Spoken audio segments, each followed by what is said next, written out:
신명기서 강의 22번째 시간을 갖겠습니다. 오늘 말씀의 제목은 처음과 같은 두 돌판입니다. 말씀의 제목을 한번 따라 하십시다. 처음과 같은 두 돌판. 시작. 처음과 같은 두 돌판.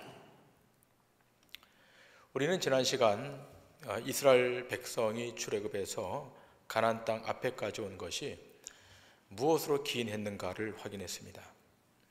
하나님이 모세를 불러 출애굽한 것부터 광야에 40년을 지나 이제 여기 요단강까지 이르러 곧 가나안 땅에 들어가게 되는 이 모든 여정은 이스라엘 백성의 능력이나 실력이나 의로움으로가 아니라고 하는 것입니다.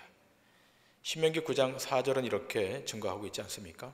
신명기 9장 4절과 5절입니다. 내 하나님 여호와께서 그들을 내 앞에서 쫓아내신 후에 내가 심중에 이르기를 내 공의로움으로 말미암아 여호와께서 나를 이 땅으로 인도하여 들여서 그것을 차지하게 하셨다 하지 말라. 이 민족들이 악함으로 말미암아 여호와께서 그들을 내 앞에서 쫓아내심이니라. 내가 가서 그 땅을 차지함은 내 공의로 말미암음도 아니며 내 마음이 정직함으로 말미암음도 아니요 이 민족들이 악함으로 말미암아 내 하나님 여호와께서 그들을 내 앞에서 쫓아내심이라. 여호와께서 이같이 하심은 내 조상 아브라함과 이삭과 야곱에게 하신 맹세를 이루려 하심이니라. 여기에서 확인하게 되는 중요한 두 가지 내용이 있습니다. 첫 번째는 너희가 가나안에 들어가는 것은 너희의 의로움으로 하는 것이 아니라 나의 공의로 하겠다는 것이고, 두 번째는 가나안 족속들을 물리치고 너희가 그 땅에 들어가는 것은 내가 너희 조상들과 맺은 언약을 완성하기 위함이라고 명확히 밝히고 있습니다. 자, 그렇다면 그들 조상과 맺은 언약은 어떤 언약이었습니까? 그리고 그 언약이 어떻게 체결된 것입니까? 창세기 15장 12절 이하는 이렇게 기록하고 있습니다.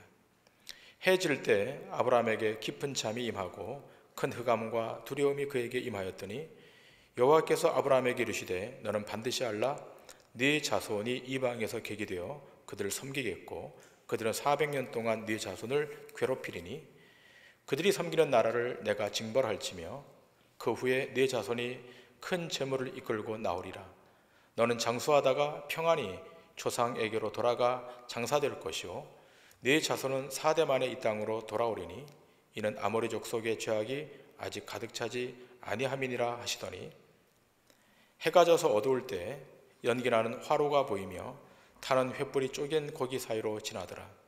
그날에 여호와께서 아브라함과 더불어 언약을 세워 이루시되 내가 이 땅을 애굽 강에서부터 그 큰 강 유브라데까지 내 자손에게 주노니 곧 겐 족속과 그니스 족속과 간몬 족속과 헷 족속과 브리스 족속과 르바 족속과 아모리 족속과 가나안 족속과 기르가스 족속과 여부수 족속의 땅이니라 하셨더라.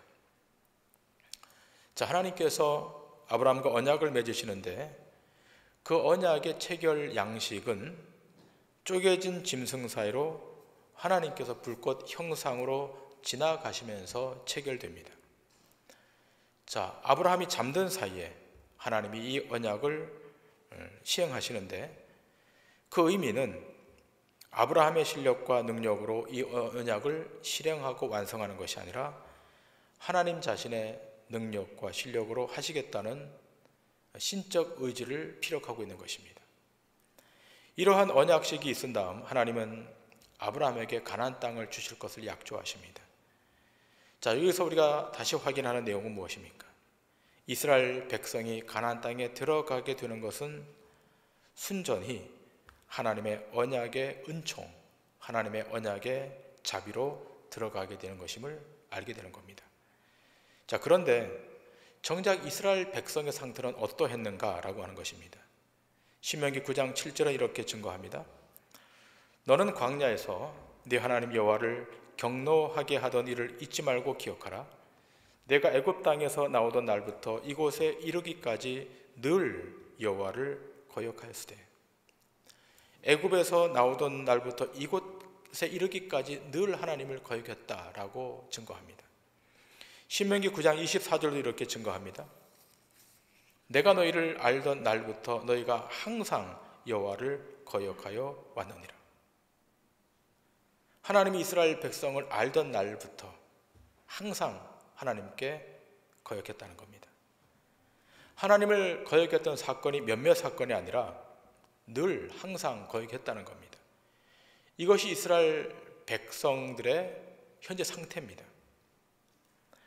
여러분, 우리가 기억하고 있는 사건만 나열한다면, 여러분, 금송아지 숭배 사건이 있었고, 악한 말로 원망하다가 불이 진끝을 다 살라버려서 고통받았던 디비라 사건이 있었고, 물이 없다고 하나님 앞에, 모세 앞에 원망했던 그런 마사 사건이 있었고, 또 하나님이 주시는 음식에 고기가 없다고 불평을 늘어놓으면서 징계를 받았던 기브롯 핫다 아와 사건도 있었고, 다 나열할 수 없을 만큼 거역과 배반의 사건들이 계속해서 등장했습니다. 한두 번에 그치지 않고 늘 항상 있었습니다. 이런 모습은 아담과 하와의 범죄 이후에도 나오는 일상적인 모습이었습니다. 창세기 기자도 이렇게 증거하고 있지 않습니까? 창세기 6장 5절입니다. 여호와께서 사람의 죄악이 세상에 가득함과 그의 마음으로 생각하는 모든 계획이 항상 악할 뿐임을 보시고. 창조 후 얼마 되지 않았습니다. 그런데 사람들이 생각하는 모든 계획이 항상 악하다라고 말씀하십니다.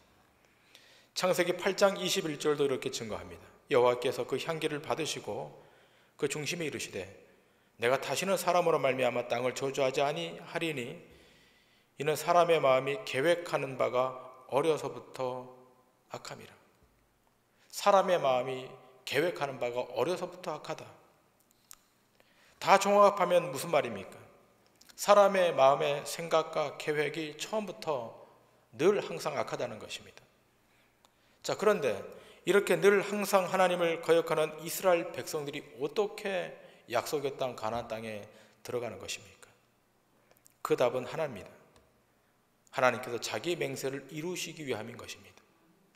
이스라엘 백성을 본 것이 아니라 하나님 자신이 그 맹세를 이루시기 위함인 것입니다. 자, 그런데 그 맹세를 이루기 위해서는 하나의 조건이 필요합니다. 그것은 중재자입니다. 하나님은 너무 거룩하시고 이스라엘 백성은 너무 타락했기 때문에, 이 간극이 크기 때문에 이 간극을 중보해 줄 중재자가 필요했던 것입니다. 자, 그런데 거기에 누가 픽업되는 것입니까? 모세가 픽업됩니다. 모세가 선택됩니다. 자, 그런데 모세가 이스라엘 백성의 형국을 보니까 너무 죄악이 큽니다. 하나님의 의에 도달하기엔 너무나 부족한 것입니다. 그러자 이 중보자 모세가 자기 목숨을 내어놓고 하나님 앞에 중보 기도를 시작합니다. 그 중보 기도의 내용이 신명기 9장 25절 이하에 기술되어 있습니다. 그때 여호와께서 너희를 멸하겠다 하셨으므로 내가 여전히 40주 40야를 여호와 앞에 엎드리고 여호와께 간구하여 이르되 주 여호와여, 주께서 큰 위엄으로 속량하시고 강한 손으로 애굽에서 인도하여 내신 주의 백성 곧 주의 기업을 멸하지 마옵소서. 주의 종 아브라함과 이삭과 야곱을 생각하사 이 백성의 완악함과 악과 죄를 보지 마옵소서. 주께서 우리를 인도하여 내신 그 땅 백성이 말하기를 여호와께서 그들에게 허락하신 땅으로 그들을 인도하여 드릴 만한 능력도 없고 그들을 미워하기도 하사 광야에서 죽이려고 인도하여 내셨다 할까 두려워하나이다. 그들은 주의 큰 능력과 표심팔로 인도하여 내신 주의 백성 곧 주의 기업이로소이다 하였노라. 모세가 자기의 목숨을 내어놓고 하나님 앞에 탄원합니다. 하나님, 이스라엘 백성의 죄악이 크지만 허물이 많지만 그들의 죄와 허물을 생각지 마시고 보지 마시고 사하여 주옵소서. 조상들과 맺은 언약을 기억하시사 그 언약에 따라 이들을 가나안 땅에 들여 주옵소서.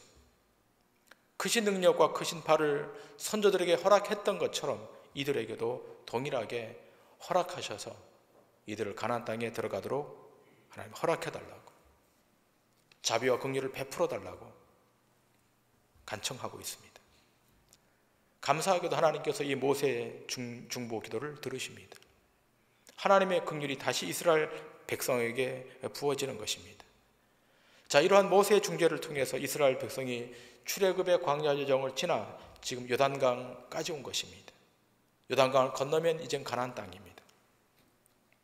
자, 그러면서 모세는 자신이 하나님으로부터 받았던 처음의 율법의 돌판에 대해서 언급합니다. 여러분이 알다시피 그 처음의 율법의 돌판은 모세가 시내산에서 받았습니다. 자, 그런데 그 처음 돌판은 깨어집니다. 그 돌판은 보통의 돌판이 아니라 하나님께서 친히 만드시고 친히 기록하신 언약의 돌판입니다. 그 안에는 10가지 말씀이 있는데 그 10가지 말씀을 그래서 십계명이라고 합니다. 자, 그런데 출애굽기 19장 1절 이하를 보시면 하나님께서 이스라엘 백성과 어떠한 상태에서 이 언약을 체결하셨는가가 기록되어 있습니다. 출애굽기 19장 1절 이하입니다. 이스라엘 자손이 애굽 땅을 떠난 지 3개월이 되던 날 그들이 시내 광야에 이르니라. 그들이 르비딤을 떠나 시내 광야에 이르러 그 광야에 장막을 치되 이스라엘이 거기 산 앞에 장막을 치니라. 모세가 하나님 앞에 올라가니 여호와께서 산에서 그를 불러 말씀하시되 너는 이같이 야곱의 집에 말하고 이스라엘 자손들에게 말하라. 내가 애굽 사람에게 어떻게 행하였음과 내가 어떻게 독수리 날개로 너희를 업어 내게로 인도하였음을 너희가 보았느니라. 세계가 다 내게 속하였나니 너희가 내 말을 듣고 내 언약을 지키면 너희는 모든 민족 중에서 내 소유가 되겠고 너희가 내게 대하여 제사장 나라가 되며 거룩한 백성이 되리라. 너는 이 말을 이스라엘 자손에게 전할지니라. 모세가 내려와서 백성의 장로들을 불러 여호와께서 자기에게 명령하신 그 모든 말씀을 그들 앞에 진술하니 백성이 일제히 응답하여 이르되 여호와께서 명령하신 대로 우리가 다 행하리이다. 모세가 백성의 말을 여호와께 전하매. 자, 하나님이 모세에게 말씀하십니다. 신탁을 주셨습니다.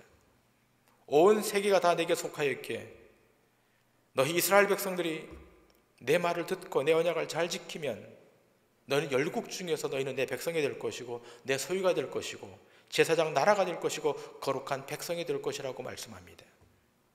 그러자 1세대 이스라엘 백성들이 여호와의 명하신 대로 다 행하겠다라고 약조합니다. 자, 이렇게 약조했기에 이제는 언약의 증서만 받아내면 되는 겁니다. 자, 그래서 모세는 이들의 이 동의를 얻어가지고 시내산으로 올라갑니다. 다른 사람들은 감히 접근할 수가 없는 그 시내산 꼭대기로 올라갑니다. 하나님께서 가까이 오게 하셨기에 모세도 가장 근접한 자리, 하나님의 임재가 가장 근접한 그 자리로 올라갑니다.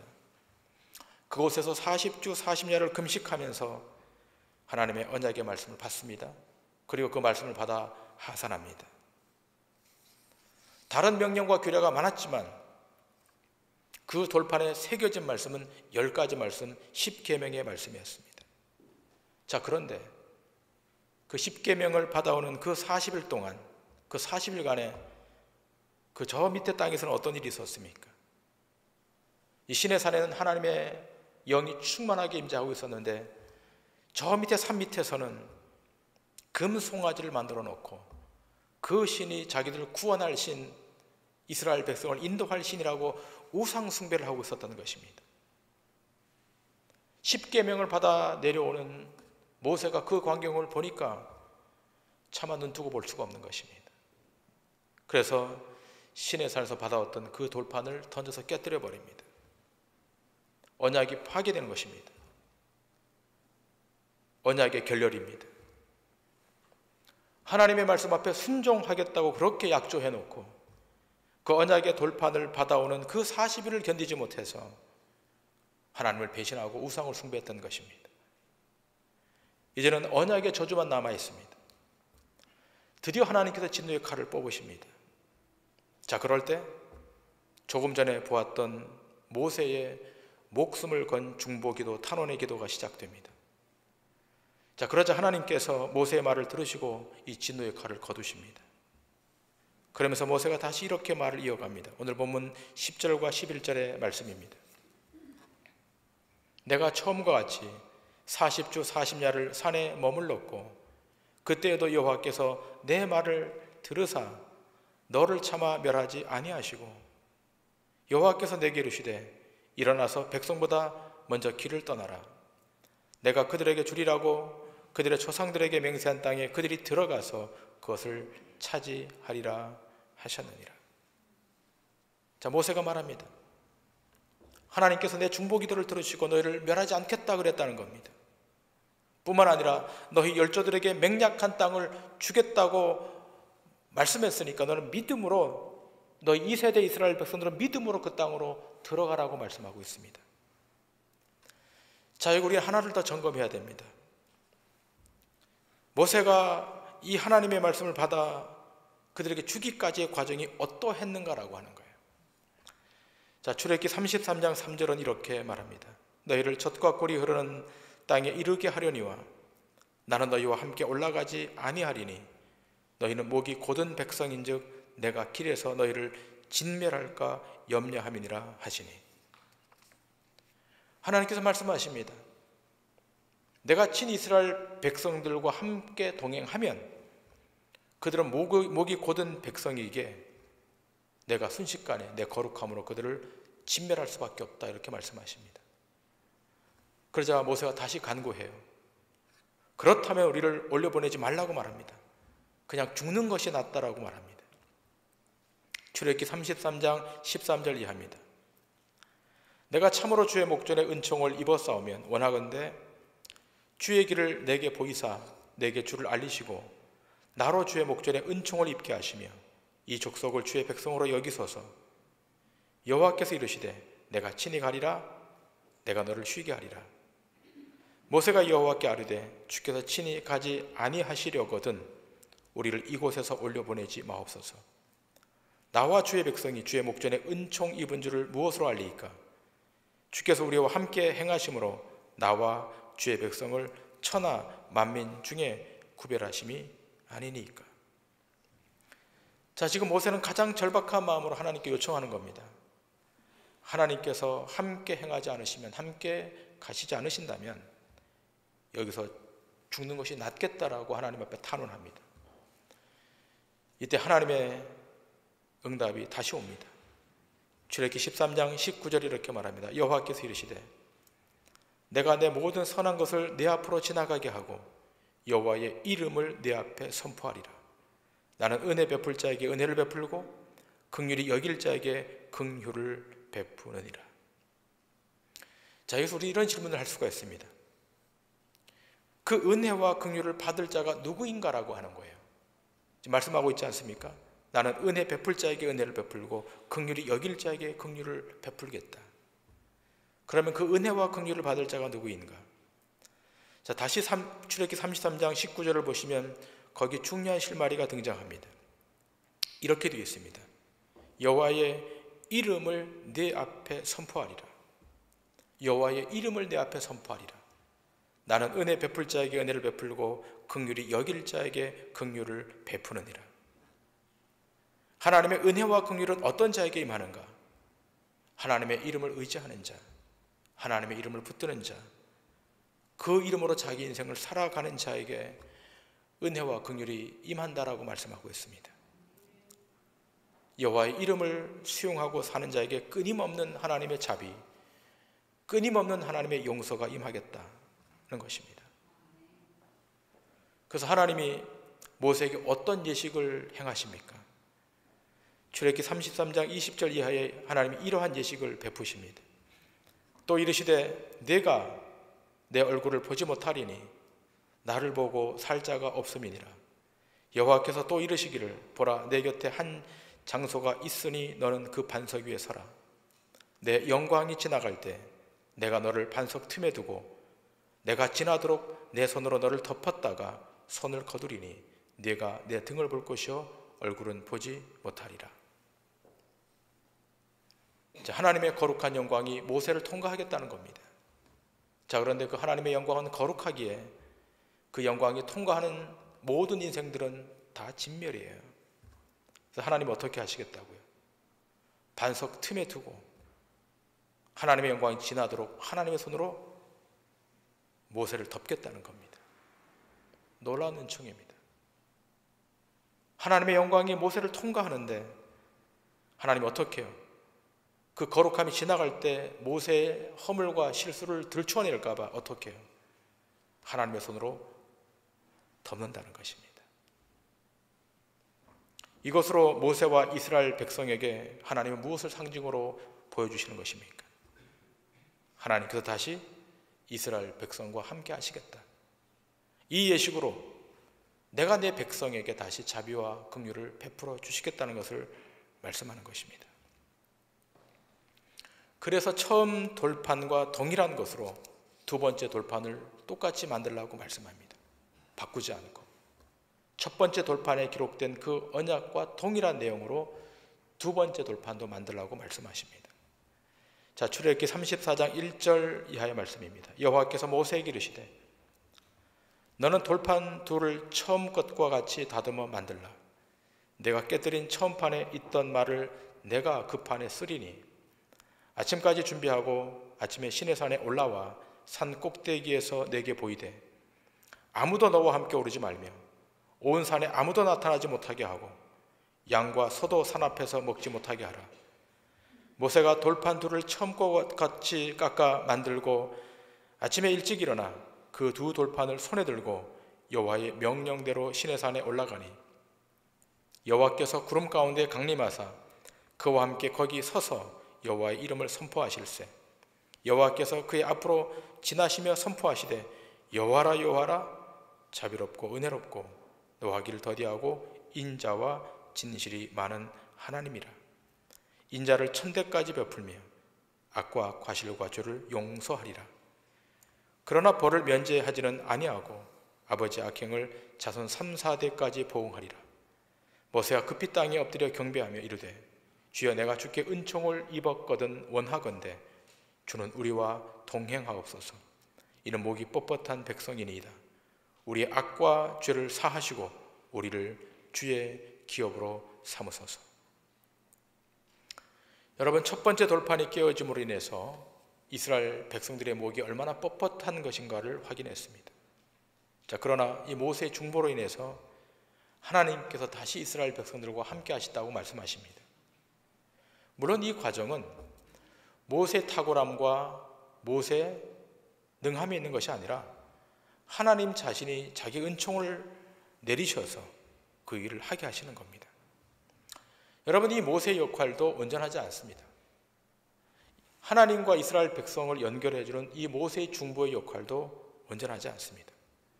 온전하신 중보자는 오직 한 분, 대제사장으로 이 땅에 오신 예수 그리스도 한 분밖에 없습니다.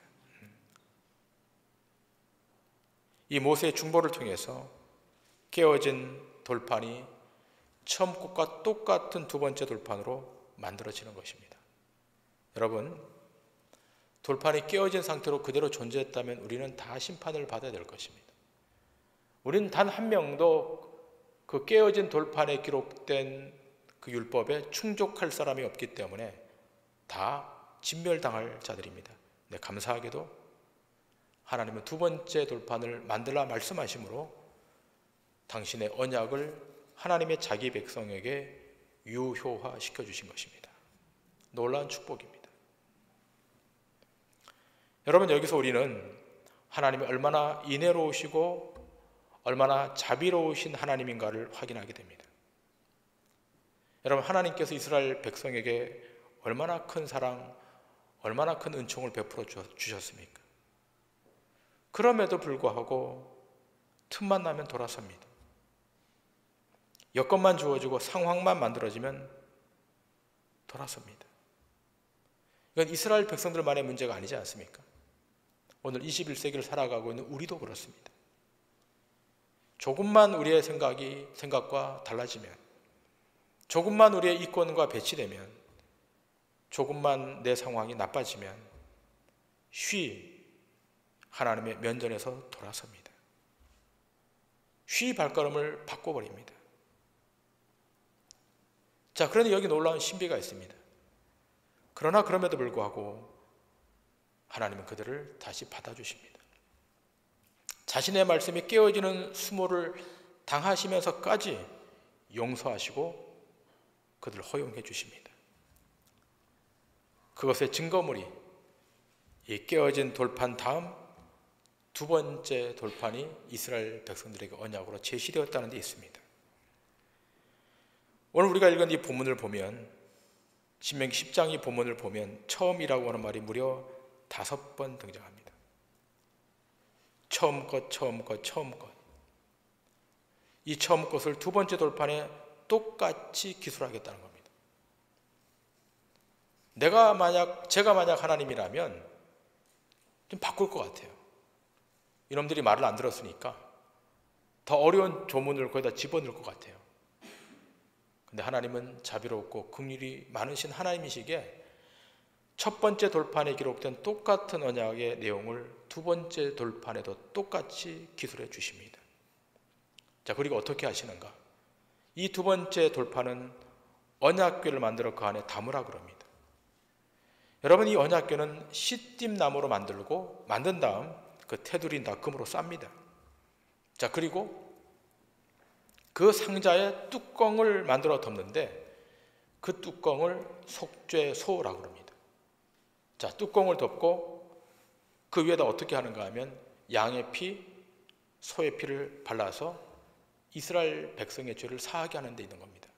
자, 하나님이 아시는 거예요.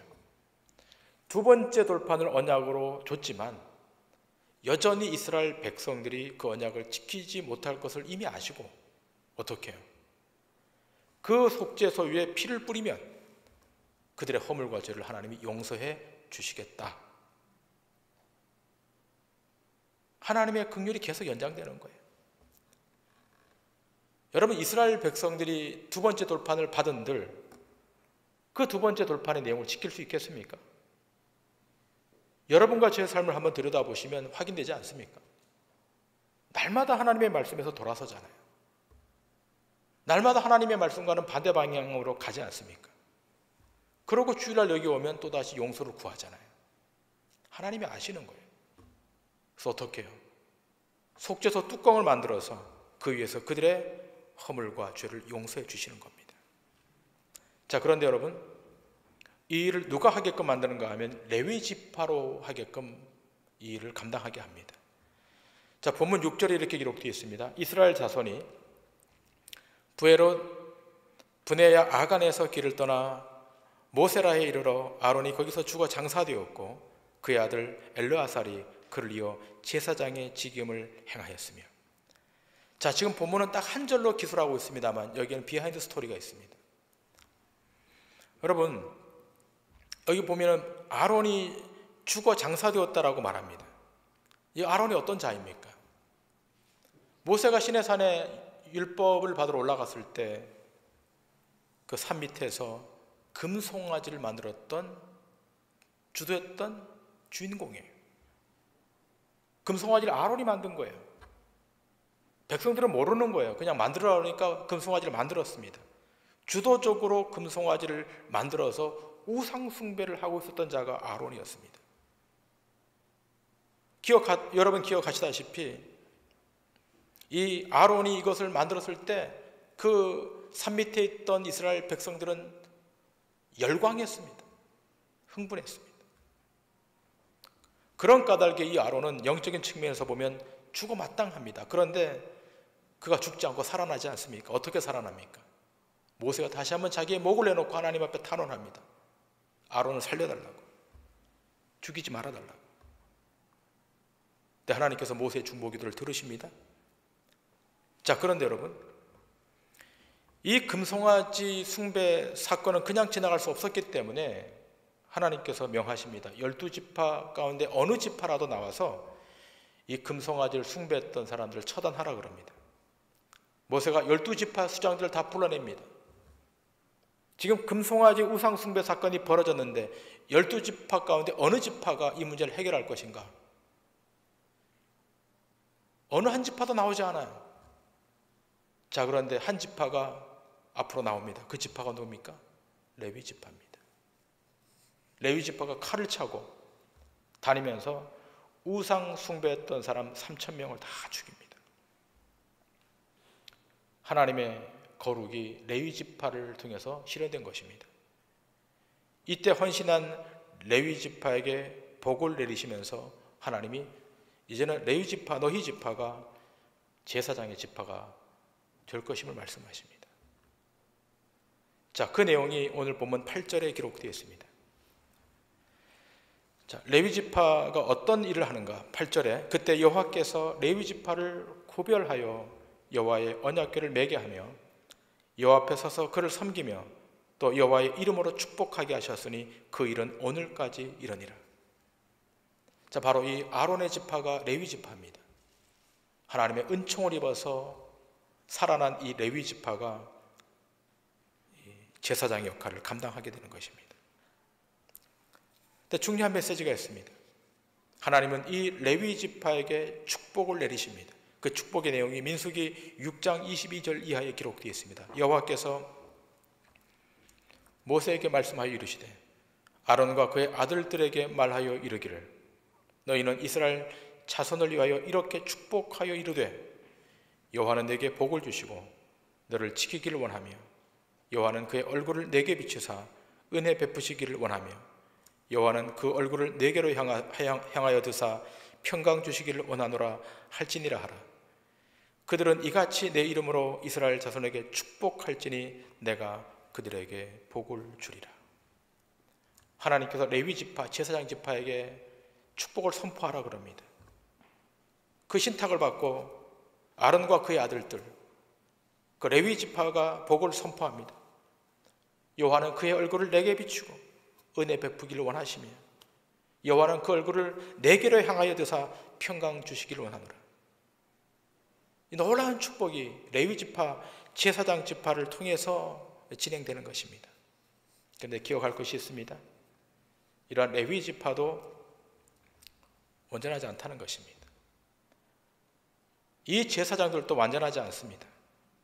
다 모형입니다. 다 그림자입니다. 그렇다면 영원한 중재자, 영원한 제사장, 대제사장은 누구십니까? 이 땅에 메시아로 오신 예수 그리스도이십니다. 율법의 조문이나 짐승의 피로 죄를 사해 주지 않고 어떻게 해요? 예수 그리스도의 십자가의 피로 모든 인생들의 죄를 사해 주시는, 그래서 율법의 완성자로 우리 주님이 이 땅에 오신 것입니다. 그분 안에 거할 때 처음처럼 새 것이 되는 것입니다. 처음에 돌판에 주었던 그 처음처럼 이제는 돌판으로 새로워지는 것이 아니라 그리스도 예수 안에 있을 때, 신약 성경 이것을 새 포도주, 새 부대라고 말하고 있습니다. 주님 이렇게 말씀하지 않습니까? 마태복음 9장 17절입니다. 새 포도주를 낡은 가죽 부대에 넣지 아니하나니 그렇게 하면 부대가 터져 포도주도 쏟아지고 부대도 버리게 됨이라. 새 포도주는 새 부대에 넣어야 둘이 다 보존되느니라. 바울은 말합니다. 고린도후서 5장 15절 이하입니다. 그가 모든 사람을 대신하여 죽으심은 살아있는 자들로 하여금 다시는 그들 자신을 위하여 살지 않고 오직 그들을 대신하여 죽었다가 다시 살아나신 이를 위하여 살게 하려 함이라. 그러므로 우리가 이제부터는 어떤 사람도 육신을 따라 알지 아니하노라. 비록 우리가 그리스도도 육신을 따라 알았으나 이제부터는 그같이 알지 아니하노라. 그런즉 누구든지 그리스도 안에 있으면 새로운 피조물이라. 이전 것은 지나갔으니 보라 새 것이 되어도다. 그리스도 안에 있을 때 이제는 율법을 지나 처음 돌판을 지나 두 번째 돌판을 지나 그리스도 안에 있을 때 새 것이 되는 놀라운 은혜와 축복이 오늘 여러분과 제게 허락되어 있음을 믿으셔야 될 줄 믿습니다. 이렇게 새롭게 된 사람, 신자들은 하나님의 통치권을 인정합니다. 그리고 새 하늘과 새 땅을 소망하는 겁니다. 이 땅에 있는 것들은 다 지나갑니다. 모든 것은 다 없어지는 것들입니다. 그러나 그리스도 안에 존재하는 인생들은 없어지지 않고 영속할 그 나라, 그 땅으로 가는 것입니다. 바라기는 동도중앙교회 성도님들은 처음과 같은 그 돌판 안에 담겨있는 그 하나님의 놀라운 은총, 그 놀라운 자비를 계속 기억하시면서 오늘도 예수 그리스도를 통해 부어주시는 그 은혜와 긍휼로 만족하시며 남은 인생을 믿음으로 살아서 하나님 앞에 영광을 돌리시는 믿음의 종들 다 되시기를 주님 이름으로 간절히 축원합니다. 기도하시겠습니다.